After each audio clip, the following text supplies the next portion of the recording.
नमस्कार साथियों, मैं शंभुजाल शर्मा और आप देख रहे हैं एफपीओ समाचार।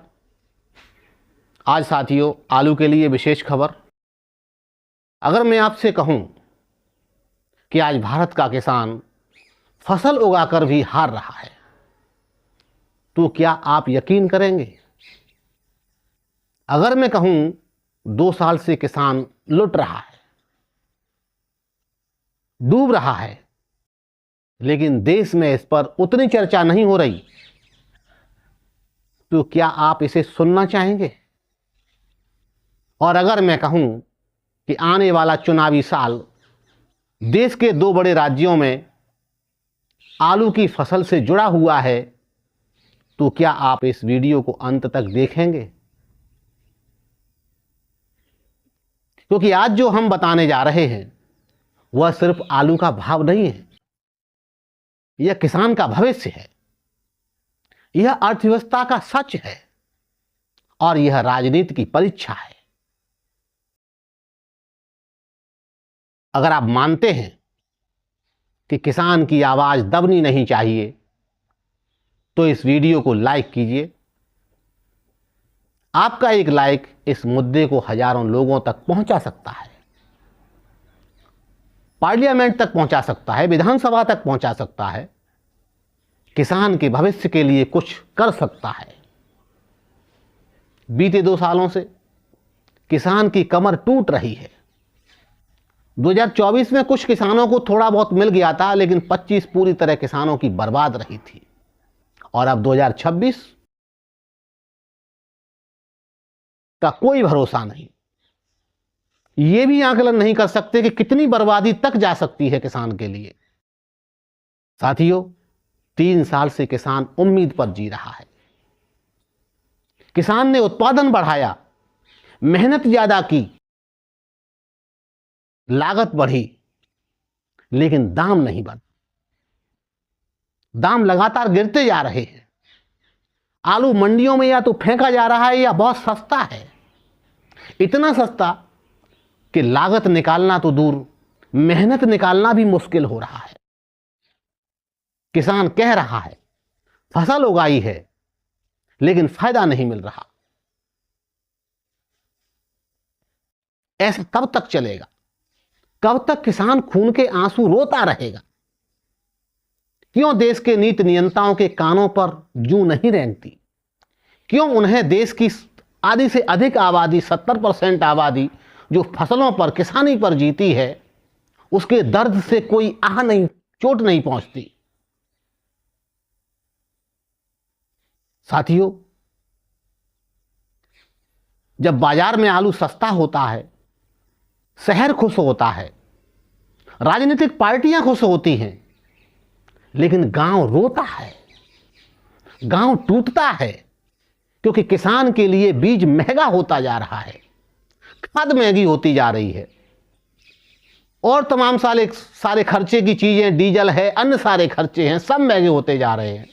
मजदूरी महंगी होती जा रही है, कोल्ड स्टोरेज लगातार हर साल महंगा होता जा रहा है, लेकिन फसल का भाव लगातार गिरता चला जा रहा है। यह संतुलन नहीं, यह असंतुलन है। साथियों, देश के आलू उत्पादन का लगभग आधा हिस्सा देश के 2 बड़े राज्य पश्चिम बंगाल और उत्तर प्रदेश से आता है। और यह संयोग देखिए, अगले साल इन दोनों ही राज्यों में चुनावी माहौल बनने वाला है। और अगले साल क्या, अभी से बन चुका है। राजनीतिक पार्टियों ने अपने अपने शिकंजे कसना शुरू कर दिए हैं, अपने अपने हिस्से की तैयारी करना शुरू कर दिया है। लेकिन 2 राज्यों के आलू किसान खून के आंसू रोने के लिए मजबूर हैं। दोनों राज्यों में लाखों आलू किसान हैं। अगर किसान असंतुष्ट है तो असर सिर्फ खेत में नहीं रहेगा। यह चेतावनी है मेरी, यह मतदान केंद्र तक जाएगा। आलू सस्ता है, लेकिन किसान महंगा चुका रहा है और महंगा चुकाने के बाद इस फसल को पैदा किया है। मुस्कुराते रहें शहर, मुस्कुराती रहें राजनीतिक पार्टियां, मुस्कुराते रहें राजनीतिक लोग, लेकिन गांव रो रहा है, गांव दुखी है। और इसको मजबूर किसने बनाया है और ये मजबूर क्यों है? क्योंकि वह इंतजार नहीं कर सकता। उसे कर्ज चुकाना है, उसे अपना परिवार चलाना है, उसे अगली फसल की भी तैयारी करनी है। और साथियों, जब कोल्ड स्टोरेज की लागत बढ़ती है ना, तो वह कोल्ड नहीं कर पाता, वह बाजार में ले जाता है। और जब बाजार में ले जाता है तो बाजार या तो पहले से गिरा हुआ होता है या जब किसान पहुंच जाता है तब गिर जाता है, और किसान अपने आलू को औने पौने दाम में बेचने के लिए मजबूर होता है। यह मजबूरी है, यह बाजार की असमान शक्ति है। साथियों, भारतीय अर्थव्यवस्था कृषि आधारित अर्थव्यवस्था है, क्योंकि देश के अंदर 70% से अधिक आबादी आज भी ग्रामीण भारत में रहती है। अगर किसान कमाएगा नहीं तो खर्च कैसे करेगा, और अगर खर्च नहीं करेगा तो बाजार नहीं चलेगा। ये ध्यान देना होगा उन नीति नियंताओं को।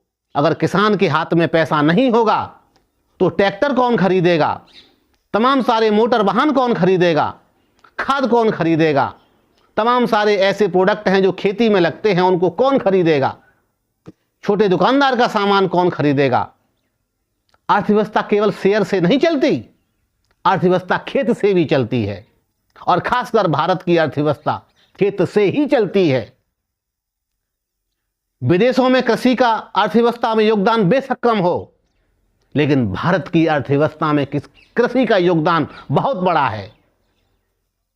और जो अर्थव्यवस्था की बात करते हुए थकते नहीं है ना, अगर आलू सस्ता हुआ तो आपको बात करना भी नहीं आएगा। और सबसे बड़ी बात, हम देख रहे हैं भारत ने बीते एक साल में तमाम अंतर्राष्ट्रीय समझौते, कई देशों के साथ व्यापार समझौते किए हैं, तमाम सारा FDI आया है, बहुत सारा निवेश बढ़ा है, लेकिन किसान का सवाल आज भी वही खड़ा हुआ है। क्या किसान की आय उसी गति से बढ़ रही है? क्या वैश्विक व्यापार का लाभ किसान गांव तक पहुंचा है? अगर नहीं तो यह मॉडल और ये बातें किस काम की? मैं तो कहूंगा ये बातें अभी बहुत अधिक स्तर तक अधूरी हैं। अगर आप किसान परिवार से हैं तो मैं आपसे निवेदन नहीं करूंगा, इस वीडियो को इतना लाइक करिए, इतना शेयर करिए और कमेंट करिए कि यह नीति नियंताओं तक पहुंचे और उनको कुछ एक्टिविटी दिखाने के लिए मजबूर करे। कमेंट में लिखिए, किसान मजबूत होगा तभी देश मजबूत होगा। आइए देखते हैं कितने लोग इस सच्चाई के साथ खड़े होते हैं।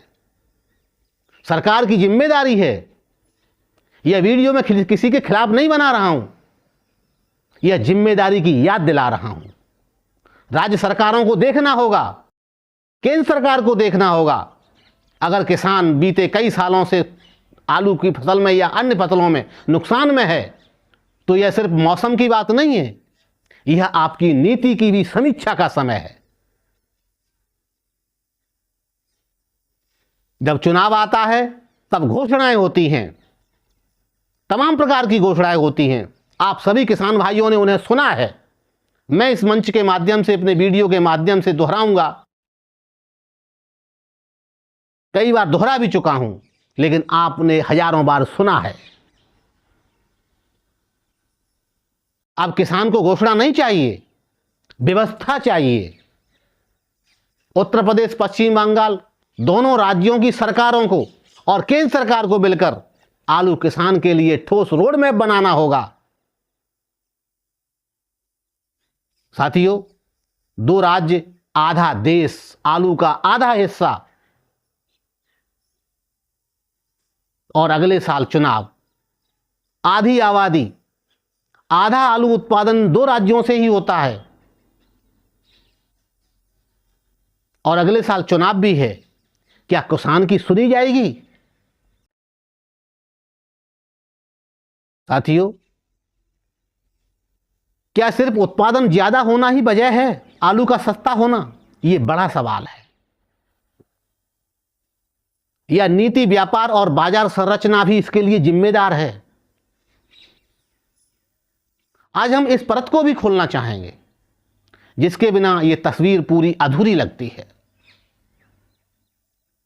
भारत सरकार ने तमाम वैश्विक समझौते किए हैं, तमाम FTA किए हैं, जिसमें किसानों का सवाल आता है तो मंच से बड़े बड़े नेता बोलते हुए नहीं थकते।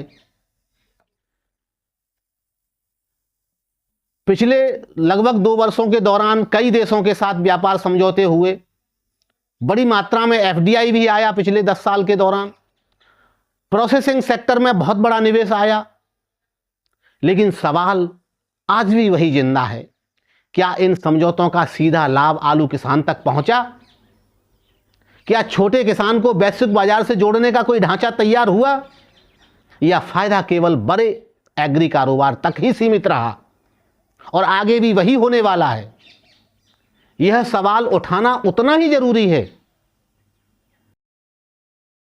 जितना किसान के हित की बात करना जरूरी है, क्योंकि अगर नीति बनती है तो उसका असर खेत तक दिखना चाहिए। यदि घोषणाएं होती हैं तो उसका असर किसान तक होना चाहिए, गांव तक पहुंचना चाहिए। कई बार देखा गया है, निर्यात नीति स्थिर नहीं रहती तो व्यापारी भी असमंजस में रहते हैं। कभी प्रतिबंध की बात आती है, कभी अनुमति की बात आती है, कभी अचानक नीति बदलाव की बात आती है। बाजार में भी अस्थिरता रहती है, और अस्थिरता का सबसे बड़ा बोझ किसान पर पड़ता है। बाजार हिलता है और किसान वह चुपचाप घाटा सहता है। साथियों, आप भी देख रहे हैं, देश में आलू आधारित प्रोसेसिंग उद्योग बढ़ रहा है। चिप्स की बात हो, फ्रेंच फ्राइज की बात हो, स्टार्च या अन्य प्रकार के आलू प्रोसेसिंग प्रोडक्ट की बात हो, लेकिन यह उद्योग अभी भी कुछ क्षेत्रों तक सीमित है या कुछ राज्यों तक सीमित है। उत्तर प्रदेश और पश्चिम बंगाल, जो सबसे बड़े आलू उत्पादक राज्य हैं, यह प्रोसेसिंग क्षमता बड़े पैमाने पर विकसित की जानी चाहिए, जिससे अतिरिक्त उत्पादन संकट का सामना किसानों को नहीं करना पड़े। क्योंकि कच्चा आलू सस्ता हो सकता है, बीते कई सालों से देखा जा रहा है। कच्चा आलू बेशक सस्ता बिकता है, लेकिन प्रोसेस्ड जो प्रोडक्ट हैं उनका मूल्य स्थिर रहता है और उनकी विदेशों में भी बड़ी मात्रा में मांग है, और यह वैल्यू चेन मजबूत करने का अच्छा समय है। साथियों, उत्तर प्रदेश में कोल्ड स्टोरेज बड़ी संख्या में है, लेकिन किसानों को कोल्ड स्टोरेज में आलू रखने के लिए किसी भी प्रकार की सुविधा गवर्नमेंट के द्वारा मुहैया नहीं कराई जाती।